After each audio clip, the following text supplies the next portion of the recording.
할렐루야. 아멘. 2024년도 12월 31일 송구영신 예배에 나온 성도 여러분들을 주님의 이름으로 환영하고 축복합니다. 우리 옆에 성도분들과 함께 인사 나눠볼까요? 지금까지 지내온 것 주의 은혜였습니다. 샬롬. 반갑습니다. 샬롬. 네, 시편 124편 8절 말씀으로 우리 성도 여러분들을 예배의 자리로 초청합니다.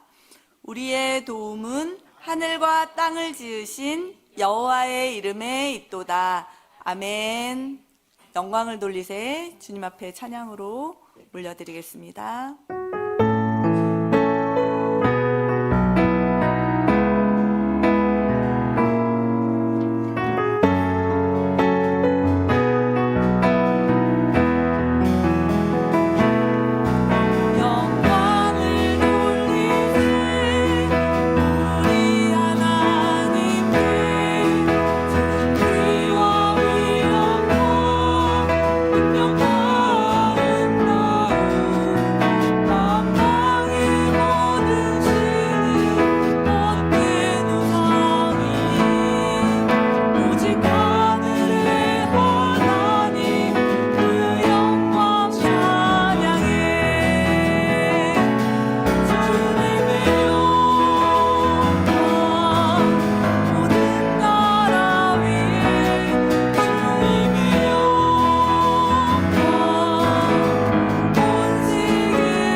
주 앞에 감사와 회개의 기도로 나아가시겠습니다. 주님.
이 시간 내 평생 사는 동안 함께 찬양하시겠습니다. 우리 2024년도 마지막 날이에요. 올 한 해도 우리가 주의 은혜로 살았습니다. 근데 우리가 2025년도, 내일도, 2025년도 또 내 평생을 또 주님만을 찬양하며 살겠나이다. 주님만을 송축하겠나이다. 고백하며 이 찬양 함께 주 앞에 올려드리겠습니다.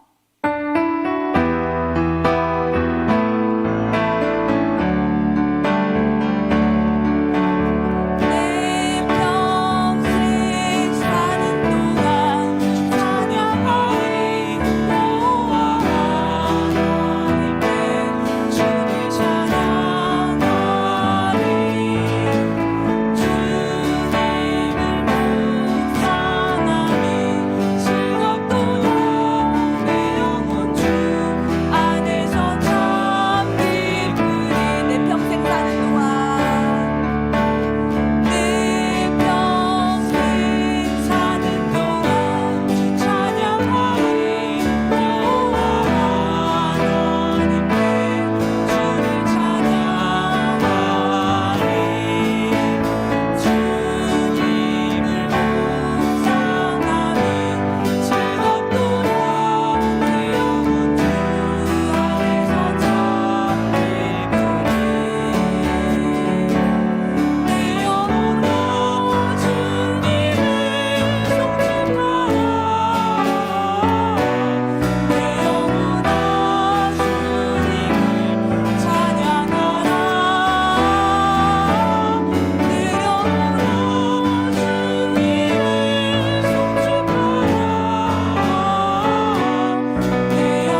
기도하는 것보다 주님은 더욱 응답하십니다.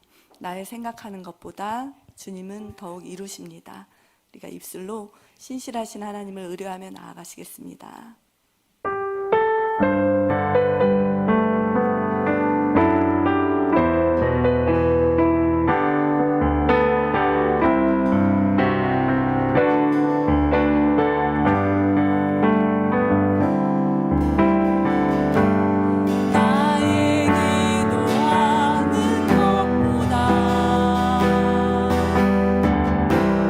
더욱 응답하신 하나님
다시 한번 우리 가운데 우리 심령의 회복의 은혜가 있게 하여 주시옵소서. 아버지, 내년도 주 앞에 무릎으로 나아갑니다. 아버지, 인도하여 주시고 우리의 기도의 분량보다 아버지 하나님, 우리 가운데 참된 기쁨은 오직 여호와 하나님을 바라봅니다. 우리가 이 세상에서 그렇게 나아가게 인도하여 주시옵소서.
아버지, 주시는 땅이라. 연초부터 연말까지 내 하나님 여호와의 눈이 항상 그 위에 있느니라. 신명기 11장 12절 말씀. 주님께서 우리에게 베푸신 공동체를 되돌아봅니다. 매일 매주의 말씀의 식탁을 골고루 차려주신 담임 목사님, 매주 아침마다 예배와 성찬을 준비하시고 우리를 따뜻하게 맞이하시는 사모님, 청솔모를 잘 이끌어주시고 청솔모보다 더 청솔모 같으신 엄성수 집사님, 우리의 재정을 책임지시고 묵묵하게 일하신 성민수 집사님, 여기저기 손길이 필요한 곳엔 번개같이 나타나시는 정민영 성도님, 매주 설레는 메뉴로 주일을 기다리게 하시는 김영섭 집사님, 남녀노소 불문하고 꺼리낌 없이 다가갈 수 있는 마음을 가진 엄마 같은 박옥진 이종은 집사님, 늘 차분한 음성으로 따뜻하게 안아주시는 장진희 집사님, 멀리 계시지만 우리와 함께 하시는 이재승 집사님, 팝콘 전도를 좋아하시는 방송실 담당 윤세훈 집사님, 올해 우리 함나의 선물인 예인이와 아연이, 동생 같지만 늘 청솔모의 맏언니인 영은이, 올해 세연교회, 예수사랑교회, 남서울 평촌교회, 은혜로 사는 교회를 축복해 주세요. 세상에서 채울 수 없는 사랑을 교회 공동체를 통해 맛보아 아는 성도가 늘어나게 도와주세요. 네팔의 차기연, 우명주 선교사님, 캄보디아의 류광석, 최혜영 선교사님, 라오스의 서광일, 박희정 선교사님을 통하여 세계를 품고 기도하게 하시니 감사합니다. 현지의 재정, 날씨, 사람들이 다 주님의 계획대로 움직이기를 원합니다. 복음을 듣고 행복해지는 사람이 날마다 늘어나길 기도합니다. 연초부터 연말까지 주님의 눈이 우리와 함께 있음을 믿습니다. 2025년의 시작은 감사, 마무리도 감사가 되기를 원합니다. 누구에게나 공평하신 하나님께서 이렇게 주신 시간을 헛되이 보내지 않고 주님이 주신 러브콜에 언제나 예스로 대답하여 기도와 말씀에 집중하도록 도와주세요. 예수님의 이름으로 기도합니다. 아멘.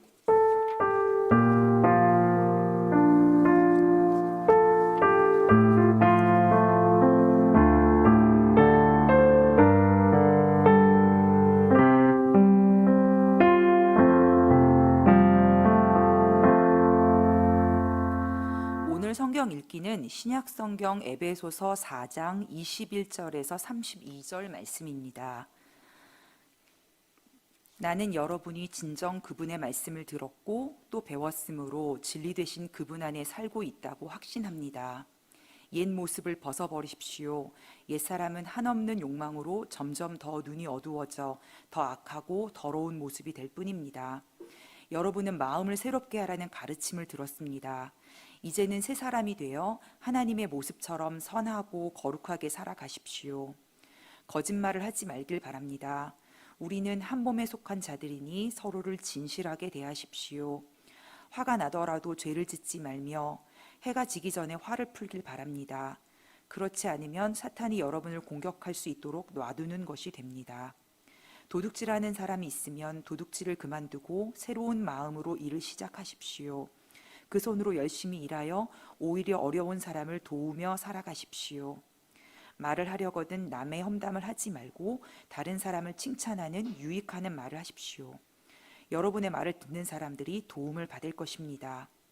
하나님의 성령을 슬프게 하지 마십시오. 하나님께서는 마지막 날에 여러분이 구원받을 것을 보증하시기 위해 우리에게 성령을 보내주셨습니다.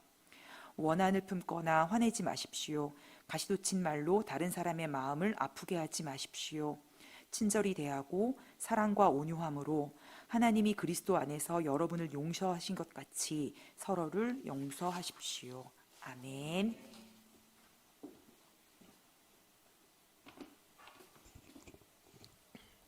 오늘 우리에게 주신 하나님의 말씀 구약성경 출애굽기 40장 34절부터 38절 말씀까지 제가 쉬운 성경으로 봉독하겠습니다. 그러자 구름이 회막을 덮었습니다. 여호와의 영광이 회막을 가득 채웠습니다. 모세는 회막에 들어갈 수 없었습니다. 왜냐하면 구름이 그 안에 머물러 있고 여호와의 영광이 회막 안에 가득 찼기 때문입니다. 구름이 회막에서 거치면 이스라엘 백성은 다시 길을 떠났습니다. 그러나 구름이 회막에 머물러 있는 동안에는 구름이 다시 거칠 때까지 떠나지 않았습니다. 이처럼 낮에는 여호와의 구름이 회막 위를 덮었고 밤에는 구름 가운데 불이 있었습니다. 그리하여 모든 백성 이스라엘 백성은 여행을 하는 동안에 그 구름을 볼 수 있었습니다. 아멘. 오늘 말씀의 제목은 최신 버전으로 업데이트 하시겠습니까? 라는 제목으로 송구영 씨님의 말씀 여러분과 나누도록 하겠습니다. 네, 아이고 벌써 넘어가면 안 되죠? 여러분 2024년은 어떠셨어요? 저는 개인적으로는 참 힘든 한 해가 아니었나 그렇게 생각이 듭니다. 우리 모두가 다 공감하시는 부분이기도 한데 우리 대통령의 무도한 이 비상계엄의 충격이 아직도 사실은 끝나지 않은 상황인데 우리 지난주에 너무나 큰 참사가 제주 항공 참사가 벌어져서 참 너무나 놀라고 또 슬프고 또 지금 또 애도의 기간을 갖고 있습니다. 하루속히 이 탄핵 정국 그리고 내란죄 수사 이런 모든 부분들이 좀 마무리가 잘 되고 나라 정세가 좀 안정되기를 좀 바랍니다. 그리고 우리 참사로 정말 큰 충격을 받았을 우리 유족들과 또 우리 모든 이 나라 국민들에게 하나님의 크신 위로와 은혜가 또 회복의 은혜가 임하기를 간절히 기도합니다. 그런 일이 생겼어도 24년은 유유히 흘러가고 곧 마감될 것이죠. 이제 몇 시간 안 남았죠. 이제 1시간도 안 남았네요. 지금 11시 6분이어서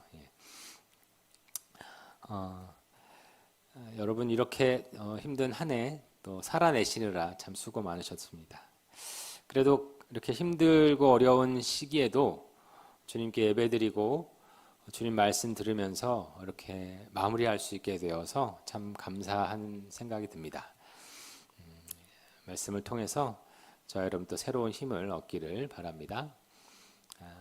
여러분 우리가 이제 컴퓨터 스마트폰은 예전에는 사치품이었거든요. 비싸고 고가의 장비 그리고 또 사용하기도 쉽지 않고 그런데 이제는 생필품이 되었어요. 여러분 컴퓨터 스마트폰 없이 살아가실 수 있으십니까?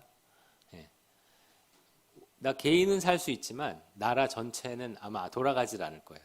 다 그런 컴퓨터나 스마트폰으로 움직이니까요. 그런데 이걸 사용하다 보면 이런 메시지 여러분 한 번쯤은 보셨을 거예요. 저기 화면이 안 넘어가네. 집사님 여기 안 넘어가요 또. 네.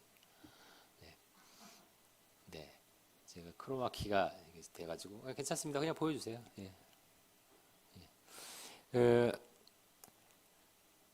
소프트웨어나 혹은 무슨 어떤 앱에 최신 버전이 있습니다. 이런 메시지가 뜨죠. 예. 계속 이제 기술이 개발되고 그렇기 때문에 업데이트도 계속 되죠. 예. 여러분 이 메시지가 뜨면 뭘 누르시죠? 취소를 누르십니까? 예, 업데이트를 누르시죠. 그래서 계속 새로운 버전을 사용하십니다. 예. 그래야만 더 좋은 기술들을 내가 혜택을 입고 또 좋은 것들을 사용할 수 있기 때문에 그렇죠. 예. 이런 업데이트가 하나님의 역사 안에도 있다는 것을 여러분 아십니까? 예. 출애굽기를 통해서 이것을 확인하고요. 그런데 이런 하나님의 우리에게 주시는 업데이트를 우리는 잘 사용하지 못한다는 것 또한 안타까운 일입니다. 그래서 우리가 다시금 말씀을 통해서 최신 버전으로 버전의 그리스도인으로 살아가기를 간절히 바랍니다. 간단하게 이 출애굽기를 요약을 하면 하나님께서 이 이스라엘을 선택하셨어요. 그리고 이 이스라엘이 애굽에서 끔찍한 노예 생활을 하고 있는 것을 보시고 이들을 거기서 건져내 주셨습니다. 그래서 출애굽시킨 후에 광야를 지나서 하나님이 약속하신 가나안 땅으로 인도하셨어요. 그런데 그 과정에서 이스라엘은 하나님을 신뢰하지 못하는 그런 일이 발생합니다. 그래서 이 일로 40년 동안 광야를 헤매다가 출애굽 1세대, 출애굽에서 나온 어른 세대들이 다 죽고 가나안 2세대가 출애굽 2세대가 가나안 땅에 들어가게 됩니다. 하나님은 그런 과정 가운데 이스라엘을 이 광야에 살 동안에 시내산에서 율법을 주시고요. 그리고 가장 중요한 성막을 만들라고 하셨습니다. 성막은 하나님의 임재를 상징하는 그런 간이 건축물이었어요. 이스라엘과 함께 하신다는 것을 보여주는 상징적인 건축물입니다.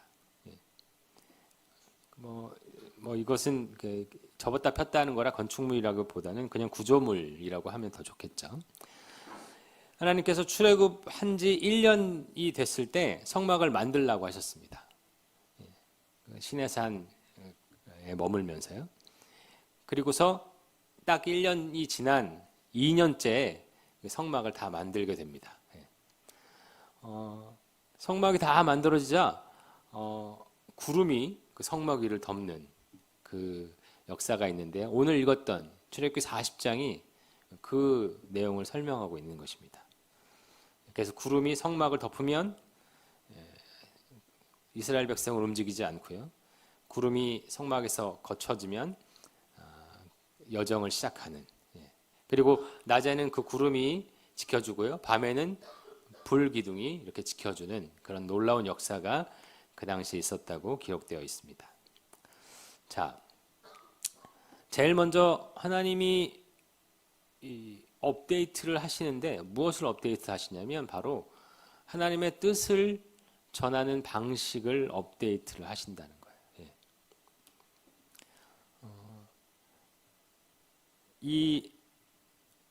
오늘 이 구름 기둥과 불 기둥이 나타난 이 사건이 바로 그것을 보여주는 대표적인 예예요. 하나님이 이스라엘에게 당신의 뜻을 전하는 방식이 달라졌다는 것을 알려주는 사건입니다. 원래 하나님이 제일 먼저 이스라엘 백성에게 무엇으로 하나님 말씀을 전하셨습니까, 여러분? 하나님의 음성으로 직접 전해주셨어요. 음성으로 개개인에게 나타나셔서 말씀을 전해주셨는데요. 이스라엘 민족을 택하신 이후에는요, 개개인에게 음성으로 전해주지 않으시고요, 영적 지도자를 세우십니다. 그래서 그에게 하나님의 뜻을 전하고 그가 대신 전하는 방식으로 하나님의 말씀을 전하셨어요. 출애굽기 3장 10절을 보면 누구를 세우죠? 모세를 세웁니다. 출애굽기 앞부분에 그 이야기가 등장을 하죠. 나는 지금 너를 파라오에게 보내려 하니, 이게 좀 쉬운 성경이라 좀 생소하실 수 있는데요. 파라오는 바로죠, 바로. 나는 누굽니까? 나는이 하나님께서 너는 누구죠? 모세를 바로에게 보낸다. 그래서 이스라엘 백성들을 이집트에서 끄집어낼 것이다. 이런 메시지를 전해 주셨습니다. 하나님이 하실 말씀이 있으면 이제 모세를 통해서 이스라엘에게 전달하셨어요. 이 하나님께서 이 모세를 통해 말씀하시는 이 과정은 이스라엘을 인도하심에 있어서 매우 효과적이었습니다. 그런데 이게 나중에 이스라엘이 가나안 땅에 정착하고 더 이 백성들이 많아지고 이러면 이제 힘든 방식이 돼버릴 거예요. 그래서 이 방식이 이제 바뀌는 것을 우리가 나중에 목격을 하는데요. 그래서 이 모세를 처음에 모세가 메시지를 전할 때 모세가 힘들어서 장인 이드로가 잠시 도운 그런 일도 있습니다. 근데 뭐 이드로가 와도 충분하지 않습니다. 자, 그래서 하나님께서 모세를 시내산으로 불러서 하나님의 말씀을 직접 모세에게 전해 주셨습니다. 돌판에 새겨서. 출애굽기 31장 18절의 말씀입니다. 우리가 함께 읽어보겠습니다. 여호와께서 시내산에서 모세에게 말씀하기를 마치셨습니다. 여호와께서는 모세에게 언약의 말씀을 새긴 증거판 2개를 주셨습니다. 그 돌판 위의 말씀을 여호와께서 손수 쓰신 것입니다. 사람이 전하는 이 메신저를 통해서 하나님의 말씀을 이렇게 전하시는 일을 하시지만, 그런데 이제 직접 하나님께서 누구나 볼 수 있는 기록된 말씀을 주셨어요. 누구나 이제 볼 수 있게 하셨어요. 그래서 이 말씀을 통해서 구약 내내 이스라엘 백성들은 하나님의 말씀을 새겨 보기 시작했습니다. 그런데 사실 이 새겨진 이 말씀도 완전하지 않아요. 이것 또한 불완전했어요. 물론 하나님께서 직접 말씀하신 것, 그 다음에 모세를 불러서 말씀을 전하게 하신 것, 또 이렇게 돌판에 새겨서 주신 모든 말씀 다 하나님의 말씀의 능력으로 충분합니다. 하지만 상황이 변함에 따라서 하나님께서 그 계시의 방식을 달리하고 계신다는 것을 우리는 확인할 수 있습니다. 근데 이 모든 것들은 다 사실은 이 계시의 방식, 마지막 계시의 방식 때문에 이 방식을 다 쓰신 것입니다. 바로 하나님이 직접 말씀이 되셔서 우리 가운데 오신 사건입니다. 그것은 우리가 너무나 잘 아시듯이 예수께서 우리에게 오신 그 사건을 이야기합니다. 요한복음 1장 1절에 이렇게 기록되어 있습니다. 태초에 말씀이 계셨습니다. 그 말씀은 하나님과 함께 계셨는데 그 말씀은 곧 하나님이셨습니다. 이게 좀 어려운 말씀이지만 이것은 무엇을 이야기하냐면 바로 예수님께서 하나님의 말씀 그 자체이다라는 거예요. 예수님이 오신 그거 자체가 하나님이 말씀하시는 일이다. 하나님의 말씀은 곧 무엇입니까? 그러면 매우 다양한 의미를 갖게 되죠. 하나님의 말씀은 임재이기도 하고요, 사랑이기도 하고요, 구원이기도 하고요. 그 하나님의 말씀은 또한 생명이기도 합니다. 그 말씀이 우리에게 오셔서 구원을 이루시죠. 요한복음 1장 14절. 요한복음 1장은 그 예수님이 오심에 대해서 매우 신학적, 철학적으로 설명하고 있어요. 그래서 여러분 많이 묵상해 보시면 깊은 의미들을 확인하실 수 있습니다. 이건 함께 읽어보도록 하겠습니다. 14절. 말씀이 사람이 되셔서 우리 가운데에서 사셨습니다. 우리는 그분의 영광을 보았습니다. 그 영광은 오직 아버지의 독생자만이 가질 수 있는 영광이었습니다. 그 말씀은 은혜와 진리로 충만해 있었습니다. 말씀이 사람이 될 수 있나요? 불가능하죠. 그런데 주님은 그걸 하실 수 있어요. 주님이 구약에서 계속 말씀하시는 그 이유를 우리가 찾을 수 있어요. 왜 이렇게 말씀을 많이 하실까? 바로 당신이 직접 우리에게 오셔서 하고 싶은 일이 있으셨기 때문이에요. 근데 그것이 바로 예수님을 통해서 우리에게 보내주셨고요. 그분이 구원의 일을 이루십니다. 살아있는 말씀은 바로 예수 그리스도세요. 그래서 그분이 우리에게 직접 오셔서 하나님의 구원하시는 뜻 모두를 전해주셨어요. 그래서 우리는 구약 성경에 있는 그 하나님이 당신의 백성에게 전하시려는 그 말씀 전하시는 하나님의 그 열심과 의지를 잘 확인하셔야 돼요. 왜 그렇게 우리에게 말씀하시고 가르치시고 우리를 채근하시고 그러시는지.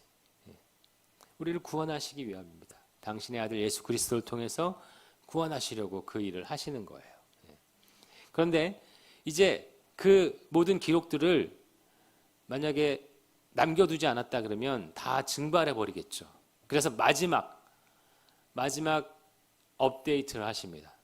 마지막 업데이트는 뭡니까? 우리가 이제 갖고서 보고 있는 기록된 성경으로 그 모든 하나님의 말씀을 담아내신 것이죠.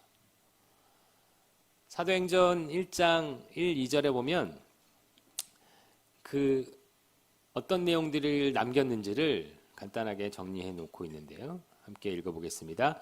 데오빌로 각하, 제가 먼저 쓴 책에서 저는 예수님께서 하신 일과 가르치신 말씀을 비롯하여 예수님께서 선택하신 사도들에게 성령의 힘으로 교훈을 내리신 후에 하늘로 올라가신 날까지 예수님과 관련된 내용을 다 기록했습니다.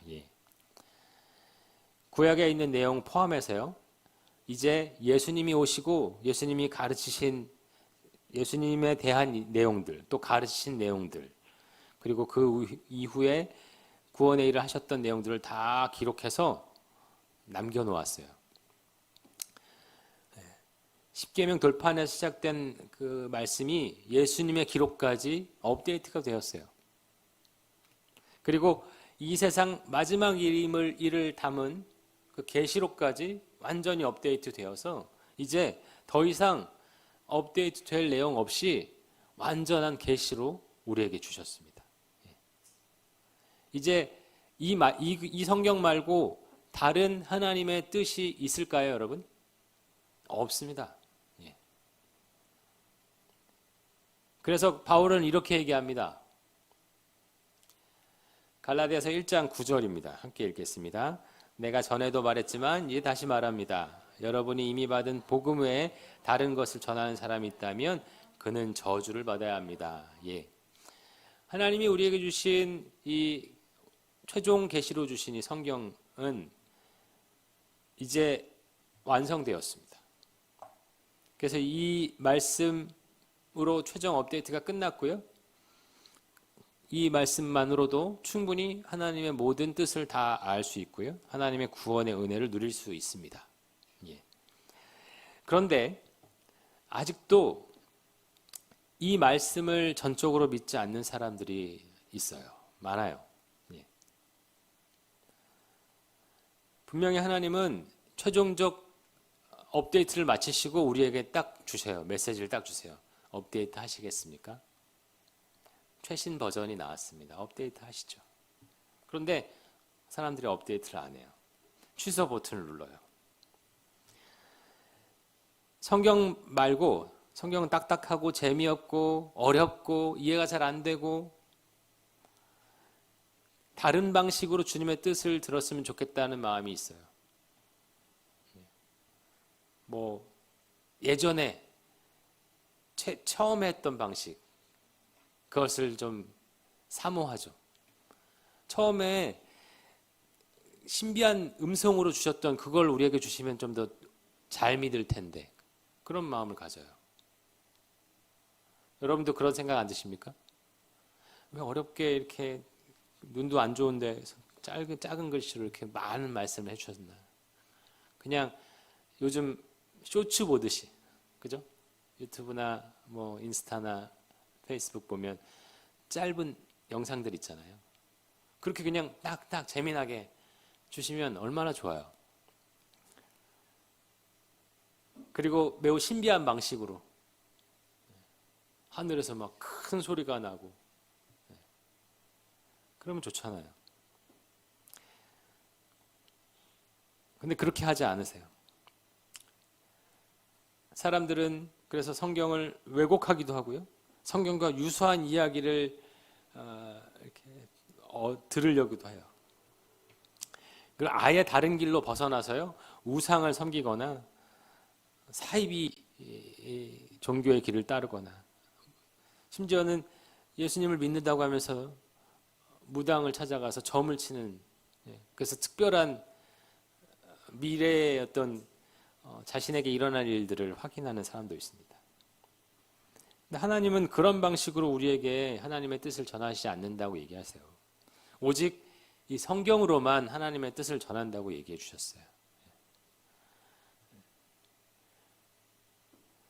우리가 생명을 누릴 길은 하나님이 계시하신 이 성경을 붙드는 길밖에 없습니다, 여러분.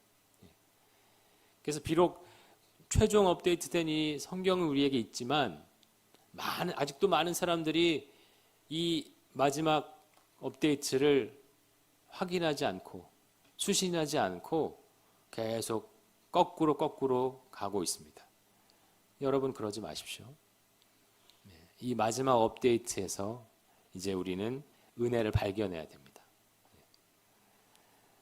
저 여러분은 이 성경으로 최종 업데이트가 되시기를 바랍니다. 자, 또 하나의 업데이트가 있어요. 바로 주님이 임재하는 방식이 업데이트 되었어요.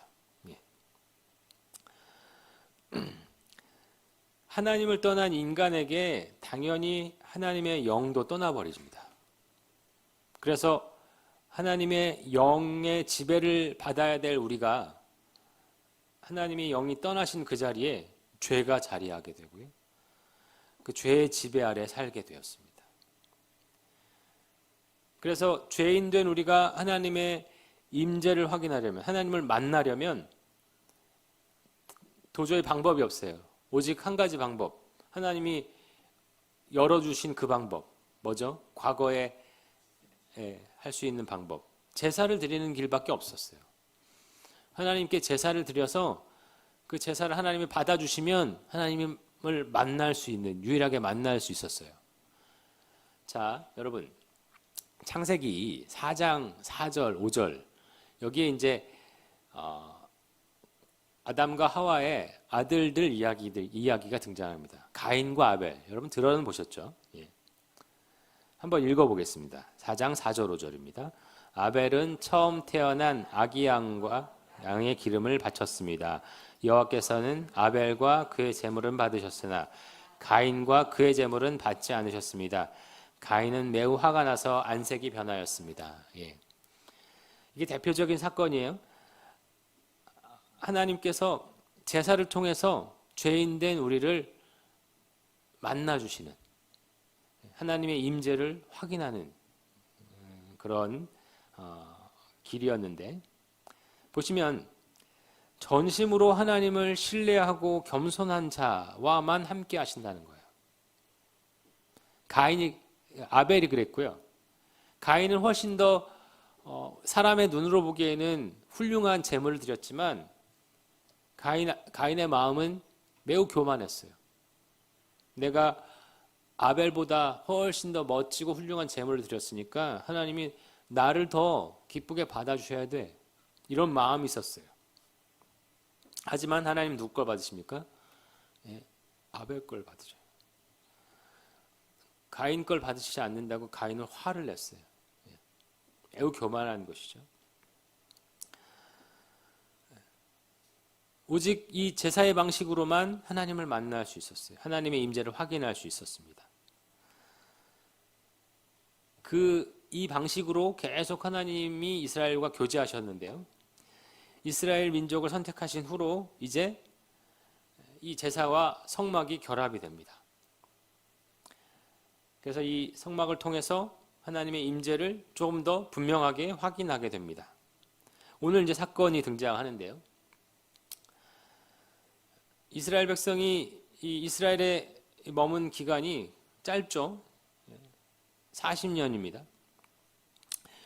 이 머무는 동안 하나님의 임재는 매우 특이한 방식으로 확인되기 시작합니다. 40장 아까 읽었던 34절에 구름이 회막을 덮고요. 그래서 여호와의 영광이 회막을 가득 채웠다라고 되어 있는데요. 그 구름은 바로 하나님의 임재, 하나님의 영광을 상징하는 그런 장치예요. 그런데 그 구름은 매우 독특해서요. 38절에 보면 구름이 회막이를 덮을 때가 있고 거칠 때가 있습니다. 예. 그래서 그 구름이 움직이는 거에 따라서 이스라엘이 움직일지 멈출지 이것을 결정할 수 있어서 매우 어때요? 편하죠. 예. 이따가 최종 업데이트로 갔을 때 다시 업데이트 안 한 이유가 바로 여기에 또 있어요. 이 방식은 지금 이스라엘이 그렇게 안 하면 하나님의 임재를 경험할 수 없고 하나님이 인도하실 수 있는 유일한 방식이기 때문에 이 방식을 쓰신 거예요. 그런데 사람들은 이 방식을 좋아해요. 지금도 이 방식을 원해. 은근히. 구름기름 불기둥이 그냥 나를 이끌어 주셨으면 좋겠다. 네.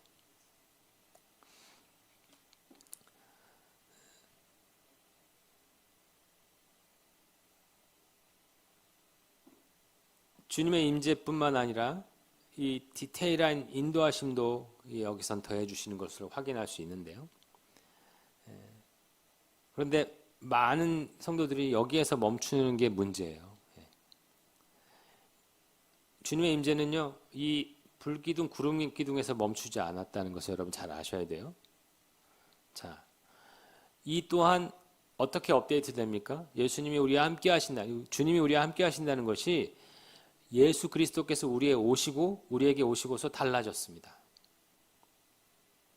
히브리서 10장 10절입니다. 이건 함께 읽어보겠습니다. 예수 그리스도는 하나님께서 원하시는 일을 하셨습니다. 우리는 예수 그리스도께서 단번에 몸을 들이신 제사를 통해 거룩함을 입었습니다. 예. 예수님이 우리를 위해 희생 제물이 되어 주셨어요. 바로 매번 드리던 그 제사에 가장 중요한 제물이 되어 주셨어요. 그래서 이제 더 이상 예수님이 우리 모두를 위해서 우리의 죄를 대신해서 죽으셨기 때문에 이제 더 이상의 제사가 필요 없어요. 제물도 필요 없어요. 예수님이 다 끝내버리셨어요. 그래서 우리 모두를 거룩하고 의롭게 만들어 주셨어요. 그래서 누구나 예수님을 통해서 하나님을 만날 수 있게 되었습니다. 여러분 히브리서 10장도 잘 읽어보세요. 거기 보면 제사가 왜 이제 멈추고 이제 필요 없는지에 대해서 잘 설명해 나와 있습니다. 여러분 꼭 읽어보시길 바랍니다. 자, 그러면 제사가 필요 없어졌으면 제사와 성막이 같이 연결되어 있는데 그럼 성막은 필요할까요? 누가복음 23장 45절입니다. 함께 읽겠습니다. 햇빛이 사라지고 성전의 휘장이 두 쪽으로 찢어졌습니다. 이게 지금 어떤 상황에서 벌어진 일입니까? 예수님께서 십자가에 달리시고 죽으신 다음에 일어난 일입니다. 죽으신 다음에 하나님의 임재가 있는 그 성전의 성소 안에 있는 가장 중요한 휘장이 그 휘장을 지나야만 하나님의 임재를 경험할 수 있어요. 하나님을 만날 수 있다고 되어 있어요. 그런데 그 휘장이 둘로 찢어져 버렸습니다. 더 이상 필요가 없게 됐다는 얘기예요. 예수님 때문에 제사도 이제 필요 없고요. 성막도 필요 없습니다. 성전도 필요 없습니다. 그렇다면 구약에서 말하는 제사와 성막, 성전은 다 누구를 가르치고 있는 거였어요? 예수 그리스도를 가르치고 있었던 것입니다. 이 성전 안에 성소는 오직 대제사장이 1년에 한 번만 들어가서 주님과 만날 수 있었습니다. 그런데 그 성소의 휘장이 찢어져서 누구나 들어갈 수 있다는 것을 가르쳐 주셨어요. 예수님이 희생 제물이 되셨기 때문에.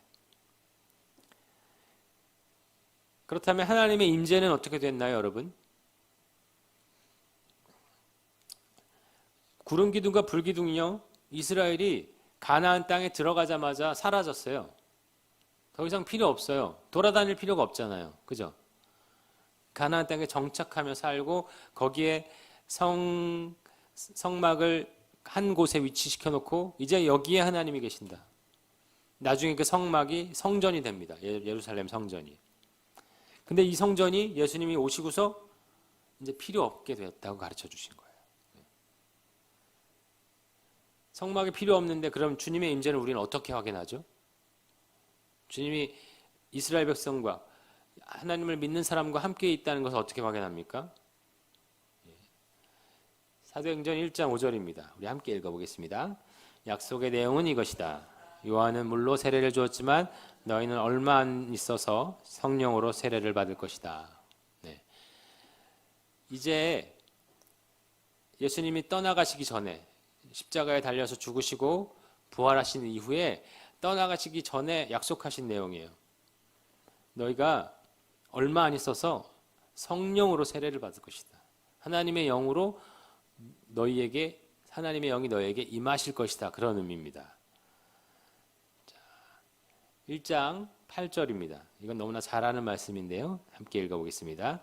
다만 성령이 너희에게 오시면 너희는 권능을 받아 예루살렘과 온 유대와 사마리아와 그리고 땅끝까지 가서 내 증인이 될 것이다. 예. 이제 하나님의 그 임재하심이 모든 각 사람에게 임하게 된다는 것입니다. 근데 그것은 이런 권능으로 하나님의 능력으로 드러나게 될 수 있다는 거예요. 예. 아무나 예수님의 증인이 될 수 없어요. 성령이 함께한 사람만이 하나님의 임재가 임한 사람들에게만 가능한 일입니다. 자, 예수님이 가시고 성령이 오시면 하나님의 영이 우리와 함께 하시는 건데요. 근데 그게 구름 기둥과 불 기둥이 아닙니다. 눈에 보이는 게 아니고 보이지 않는 하나님의 영이 함께 하시는 거예요. 그래서 바울은 이렇게 고백했어요. 고린도전서 3장 16절에요. 여러분은 자신들이 하나님의 성전인 것과 하나님의 성령께서 여러분 안에 계신다는 사실을 알지 못합니까? 예. 이스라엘 백성이 광야에 있을 때 보였던 구름 기둥과 불 기둥이요, 이제는 우리의 보이지 않는 영혼 안에 있는, 심령 안에 있는 하나님의 영으로 임하신다는 거예요. 그래서 과거에는 그 구름 기둥, 불 기둥을 꼭 봐야 돼요. 그래야 하나님이 임하셨다는 것을 확인할 수 있는데 이젠 그럴 필요가 없습니다.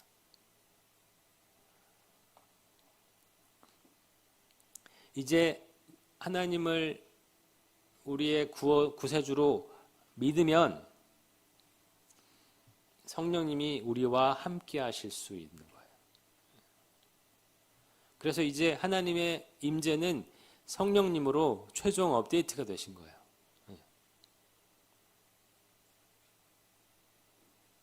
그런데 최종 계신 이 말씀을 믿지 못하는 것처럼 이미 최종 업데이트가 끝난 성령님의 그 내주하심도 성도들이 믿지 못하고 있어요. 대부분 이 출애굽기 40장에서 본 구름 기둥, 불 기둥 거기에 머물러 있어요. 그렇게 되면 속이 편하죠.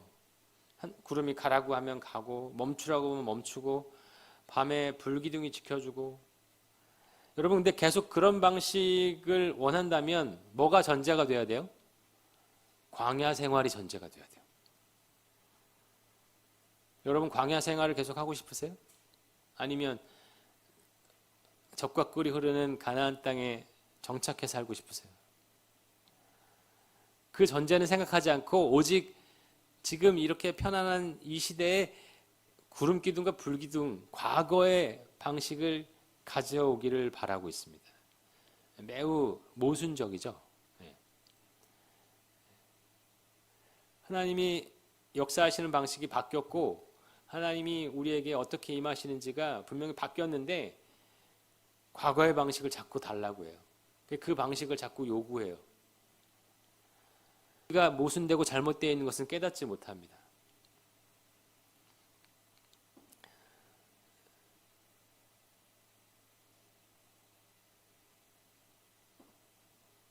여러분, 이 구름 기둥과 불 기둥 원하는 것은요, 우리가 게으르고 악하기 때문이에요.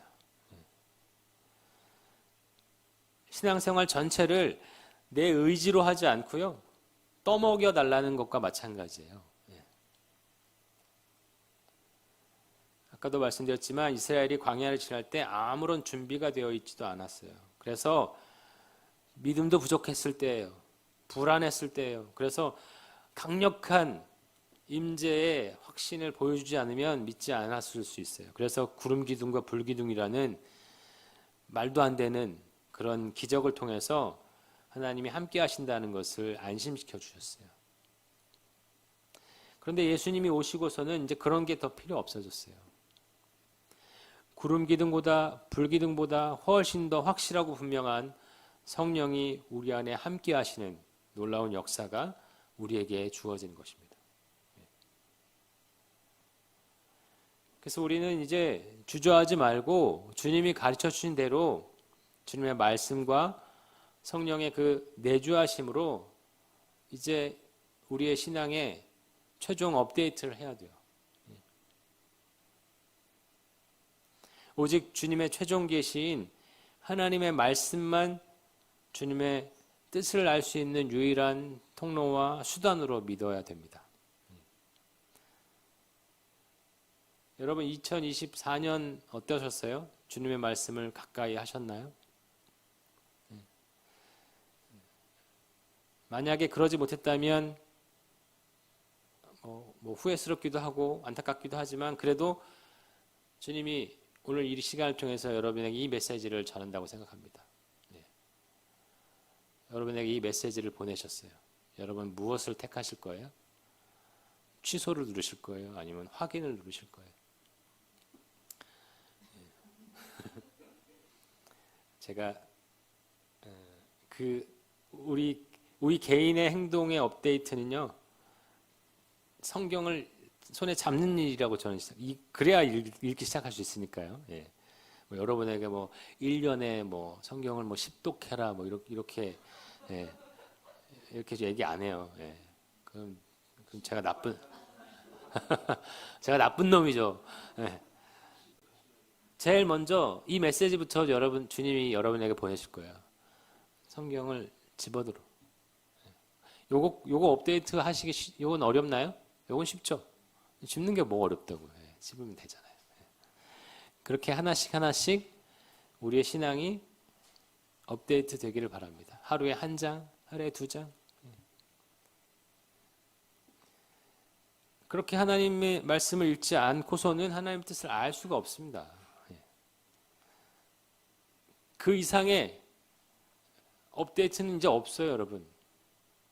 다른 뭔가 더 특별한 신앙에 뭔가 심요막직한 게 있을까요? 안타깝지만 없습니다. 성경을 보는 것 말고는 그 안에서 하나님이 주실 은혜와 복을 누리는 것 말고는 다른 어떤 뭐 특별한 뭔가 막 묘하고 뭉클하고 이런 거 없어요. 물론 우리 감정이 있기 때문에 하나님 그 감정을 막 움직이시긴 하지만 뭔가 특별한 방식의 계시는 이제 없다는 얘기입니다. 자,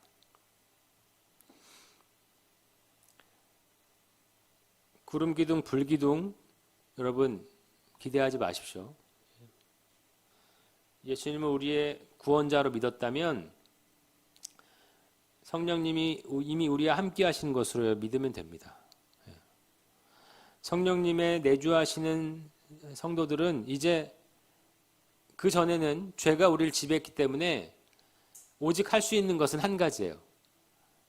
죽음과 관련된 생각. 왜냐하면 죽은 존재이기 때문에, 영으로 죽은 존재이기 때문에 죽음과 관련된 것밖에는 생각할 수 없어요. 그런데 이제 죄의 지배에서 벗어나서 성령의 지배를 받는 우리들은요, 아직 그 죄의 흔적이 남아서 죽음도 생각할 수 있지만 이제 또 한 가지 선택지가 생겼어요. 어떤 선택지요? 생명과 평강과 하나님의 일에 대한 감각이 생겼어요. 그래서 이것을 선택할 수 있어요. 더 이상 이제 우리 거듭났기 때문에 죄의 지배를 받지 않고요, 성령님이 주시는 생명과 평강을 누릴 수 있게 되는 것입니다. 그래서 그 하나님의 거룩한 것들을 생각할 수 있게 되는 거예요.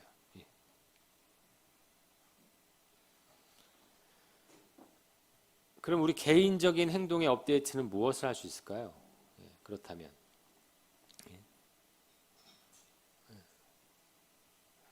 여러분에게 또 이 메시지가 또 날아갔습니다. 최신 버전으로 업데이트 할 수 있어요. 거룩한 것들을 생각하는 거예요. 거룩한 마음과 생각을 갖는 거예요.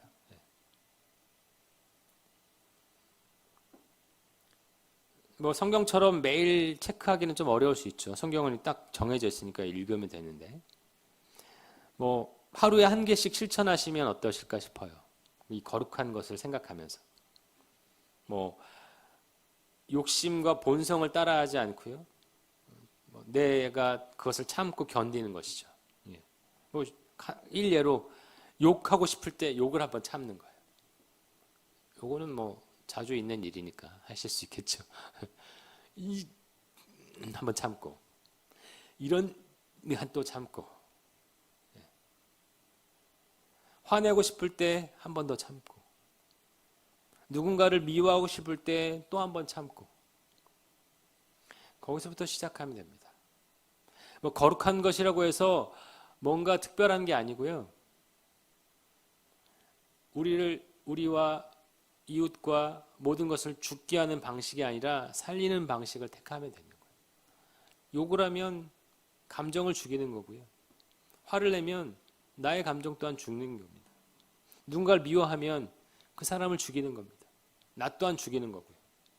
그런데 그런 방식을 생각하지 말고요, 하나님이 우리에게 주신 방식, 서로 사랑하고 살리는 방식. 여러분, 2025년에 이제 우리가 주저하지 말고 하나님이 우리에게 주신 이 업데이트 버튼을 누르고 이걸 눌렀으면 좋겠어요.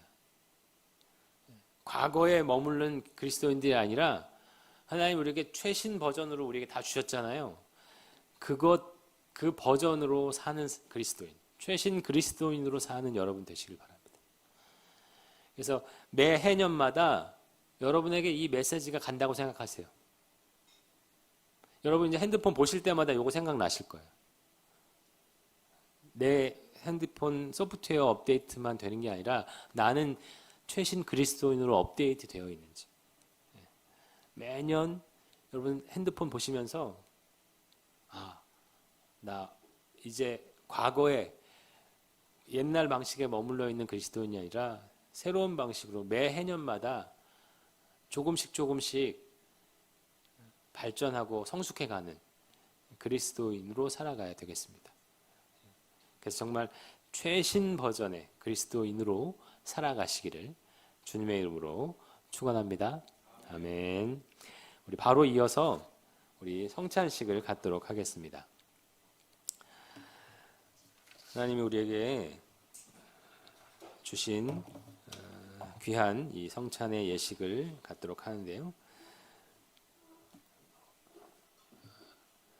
우리를 구원하시기 위해 죽으시고 다시 사신 예수님의 구속사역을 기억하고 그분과의 연합, 또 주님의 피값으로 세우신 몸된 교회의 하나됨을 기념하기 위해 성찬식을 갖습니다.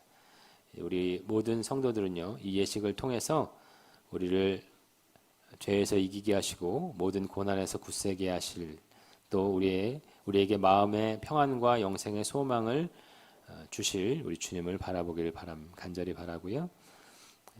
혹여 이 예식의 참된 의미를 믿지 않거나 모르신다면 참여하지 않으셔야겠습니다. 이 시간 제가 기도로 시작하도록 하겠습니다. 창조의 아버지 하나님, 만물을 창조하시고 그 가운데 우리를 주의 귀한 자녀로 지으심에 영광과 감사를 드립니다. 우리의 죄악으로 하나님의 창조 질서가 무너졌지만 독생자 예수 그리스도를 보내시어 십자가와 부활의 역사를 통해 구원하여 주심에 감사드립니다. 이를 기념하며 오늘 우리에게 베푸신 이 성찬 식탁의 빵과 잔, 그리고 이 자리로 초대받은 사랑하는 모든 성도들을 축복하시고 예수님과 연합, 형제와 연합을 온전히 이루게 하여 주시옵소서.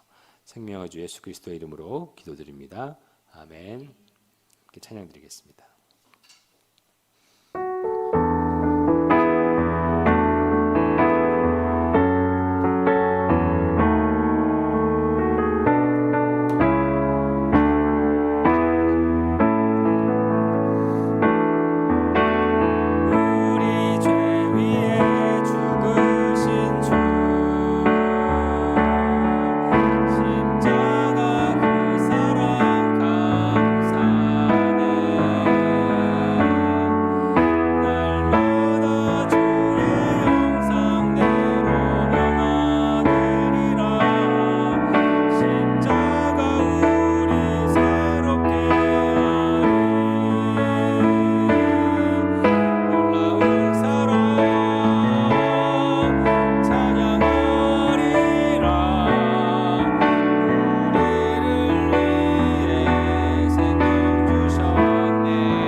제정되었는지 확인하겠습니다. 고린도전서 11장 23절에서 29절입니다.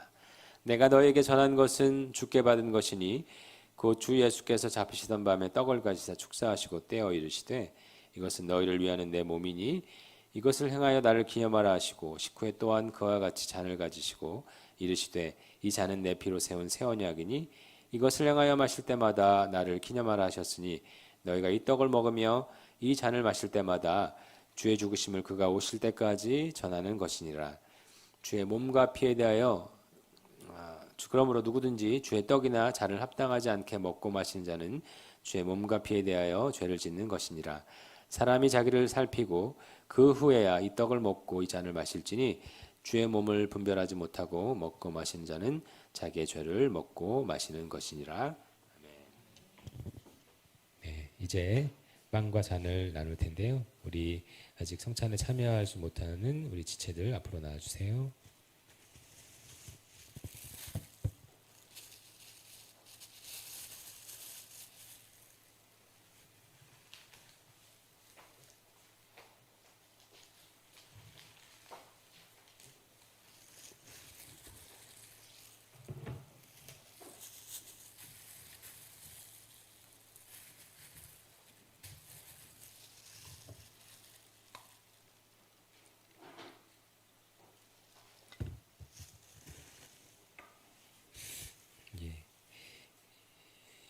이 빵은 우리를 위해 찢기신 예수님의 몸을 상징합니다. 그리고 이 잔은 우리를 위해 흘리신 예수님의 피를 상징합니다. 이 빵과 잔을 먹으면서 예수님의 구원 사역을, 그 죽으심을 기념하고 또 이 빵과 잔을 통해서 우리에게 생명을 주시는 그 주님의 놀라운 구원 사역과 또 주님과의 영적인 놀라운 연합을 우리는 경험하게 됩니다. 그래서 여러분 이 빵과 잔을 받으시고 드실 때 깊이 묵상하시고 기뻐하시고 감사하시는 시간을 갖도록 하겠습니다. 이제 한 분씩 나오셔서 빵과 잔을 받도록 하겠습니다.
하셨나요?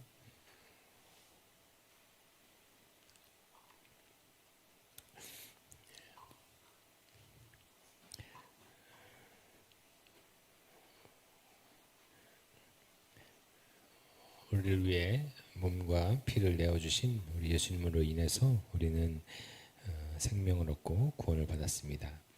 이제 이 구원하심에 감사드리며 영광과 승리의 찬양을 우리 주님께 올려드리도록 하겠습니다.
손을 잡고 형제 연합을 위한 기도의 시간을 갖도록 하겠습니다. 우리는 한 덩어리의 빵과 잔에서 나와 그것을 함께 나눠 먹고 이제 이로 인해서 그리스도 안에 하나 된 공동체가 되었음을 고백하였습니다. 예수님께서 베푸신 이 모든 은혜가 우리 모든 지체들과 함께 있기를 바라면서요, 우리 지체들을 위해서 이 시간 함께 기도하겠습니다. 감사합니다. 사랑하는 모든 지체들이 예수님이 다시 오실 때까지 순결한 신부로 승리할 수 있게 하여 주시옵소서. 주님께서 하여 주시옵소서. 주께서 놀라우신 은혜가 모든 지체들에게 임하게 하여 주시옵소서.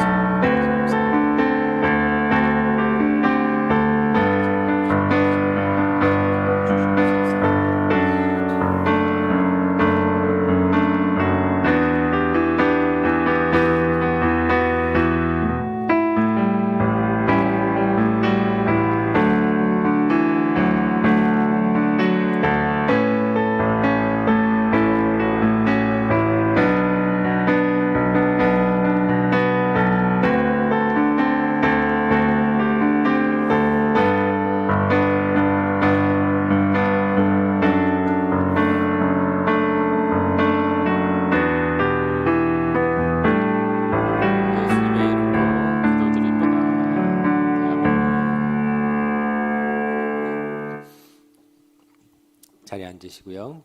이제 우리 주님이 가르쳐 주신 기도 안에 우리 성찬의 의미가 또 담겨 있습니다. 기도 같이 하시면서 성찬의 의미를 더 깊이 생각해 보는 시간을 갖도록 하겠습니다. 함께 보겠습니다. 하늘에 계신 우리 아버지, 아버지의 이름을 거룩하게 하시며 아버지의 나라가 오게 하시며 아버지의 뜻이 하늘에서와 같이 땅에서도 이루어지게 하소서. 오늘 우리에게 일용할 양식을 주시고 우리가 우리에게 잘못한 사람을 용서하여 준 것 같이 우리 죄를 용서하여 주시고 우리를 시험에 빠지지 않게 하시고 악에서 구하소서. 나라와 권능과 영광이 영원히 아버지의 것입니다. 아멘. 제가 기도로 성찬식을 마치도록 하겠습니다. 전능하시고 은혜로우시며 하늘에 계신 아버지시여, 주께서 영원한 감사와 찬송을 받기에 합당한 줄 알고 주님께 올려드립니다. 하나님께서 거룩한 복음의 말씀을 주시고 이 성찬을 통하여 주님의 가장 귀한 보배이시며 하늘의 떡이시며 영생하는 양식이신 우리 주 예수 그리스도를 우리에게 주심에 감사드립니다. 주님께 간절히 구하오니 우리가 참된 믿음으로 그리스도의 몸과 피를 받고 이에 참여함으로써 이제부터 영원까지 모든 악으로부터 우리를 지켜주시고 매일 모든 선한 일을 행하며 주님께 영광 돌리게 하여 주시옵소서. 우리 주 예수께서 다시 오실 때까지 이 귀한 예식을 감사와 기쁨으로 기념하게 하시고 모든 성도들이 하나 되게 하시며 참된 복음의 삶을 살아가게 하여 주시옵소서. 우리의 영원한 생명이 되신 우리 주 예수 그리스도의 이름으로 기도드립니다. 아멘. 이상으로 성찬식을 마치고요. 우리가 성찬식을 마치는 동안 2025년이 되었습니다. 네, 너무 감사하고요. 네, 새해 인사는 좀 이따가 우리 광고 시간을 통해서 하도록 하겠습니다. 이제 마지막으로 우리 다 같이 합심 기도하는 시간을 갖도록 하겠습니다. 두 가지를 나눠서 하겠습니다. 먼저는요, 우리 개인적인 소망과 간구의 기도는 여러분 개인적으로 이제 해주시기를 바라고요. 우리 이제 다 같이 있으니까요, 함께 할 수 있는 기도하겠습니다.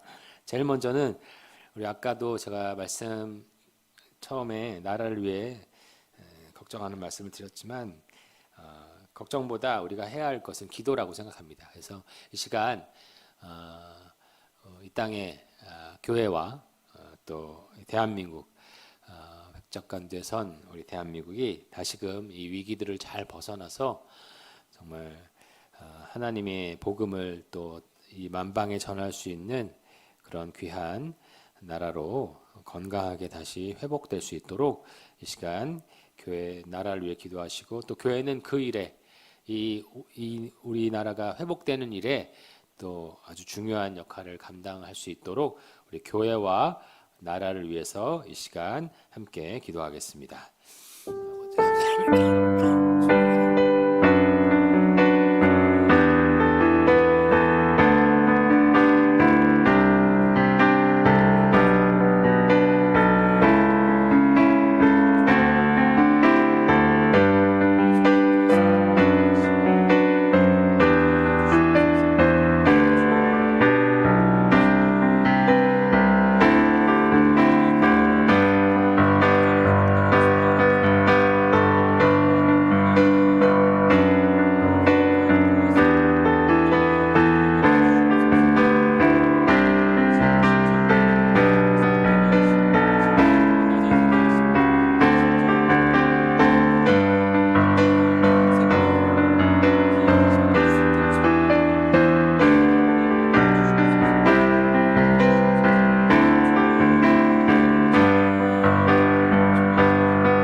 이름으로 기도드립니다. 아멘. 이제 마지막으로 다 함께 일어나셔서 제가 축도로 오늘 송구영신 예배를 마치도록 하겠습니다. 우리 자리에서 일어나셔서 제가 기도하고 예배를 마치도록 하겠습니다.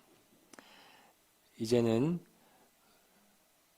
우리 주 예수 그리스도의 은혜와 하나님 아버지의 사랑하심과 성령 하나님의 함께하심과 역사하심이 이 자리에 함께한 사랑하는 주님의 모든 자녀들과 자녀들이 속한 모든 가정 가운데 이제로부터 영원토록 함께 있을지어다. 아멘.